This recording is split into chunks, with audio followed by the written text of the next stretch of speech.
Welcome to Clause 8, the #1 podcast on intellectual property, trusted by top in-house counsel, judges, and policymakers worldwide. Hosted by Eli Mazur, we bring you in-depth conversations with the personality shaping IP. Brought to you by TradeSpace, where ideas take flight. And the 5G pricing covers everything in the 4G license plus the 5G patents, and you never pay twice. The car is either in the 5G program or the 4G program, never both. So there's no stacking of our fees.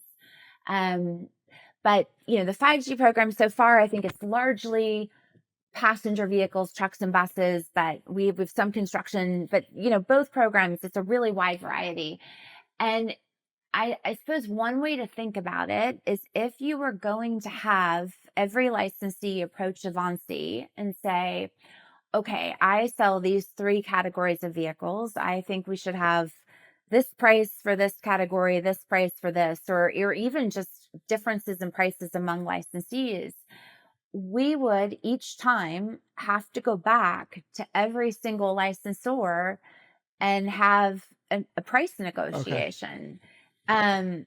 It would be in some ways exactly the same as if that licensee went to, almost 60 or almost 70 patent owners and negotiated the price themselves. And that's always an option. And so if a licensee thinks that they should have either different prices for different kinds of cars or a different price from the Avanci price, that's the best way.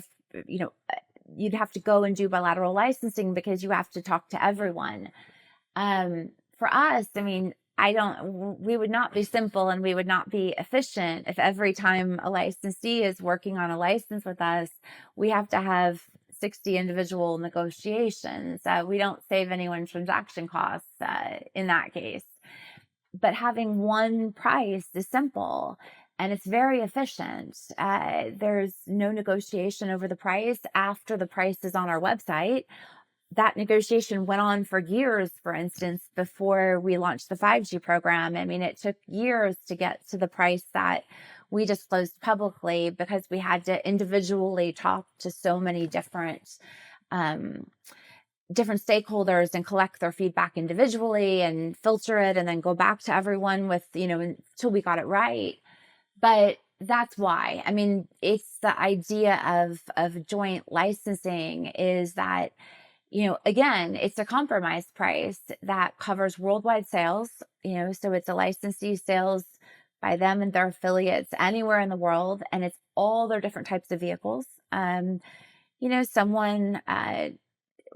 Many of our licensees sell high end and low end, and it's very simple to just have one price. And I think that the price is a very,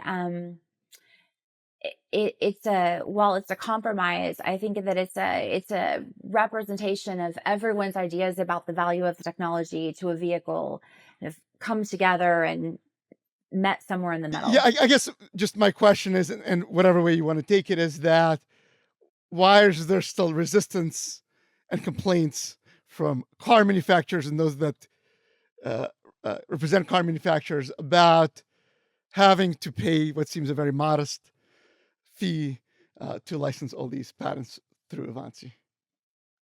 Well, I have to say I don't know because I can never speak for anyone other than Avanci. So, I think you really have to ask an automaker if someone has not taken Avanci license or hasn't licensed any standard essential patents individually or through Avanci. It's really, you'd really have to ask them. I think that, for me, I think what's important is licensing the patents if you're using them. And so whether an OEM chooses to do that individually from the patent owners or through us, both are options. The option that I think is problematic and is the option to stay unlicensed, right, for all time. And so, we're always working for those OEMs out there who haven't taken a license either way. to talk to them. Sometimes things take education and listening and patience. You're right. I mean, we've reached 100 brands under license. I think that the vast majority of vehicles outside of China are now covered by an Avanci license, but we're still working to grow the platform on the licensee side and the licensor side, particularly in China, where we're yet to sign a license with the Chinese OEM, and so a big focus of mine recently has really been advocacy and talking in China. I've been over there at conferences, meeting OEMs, hopefully to see if we can, get to know them in the same way that we've gotten to know the OEMs outside of China, and explain to them why we think that our solution is a good one.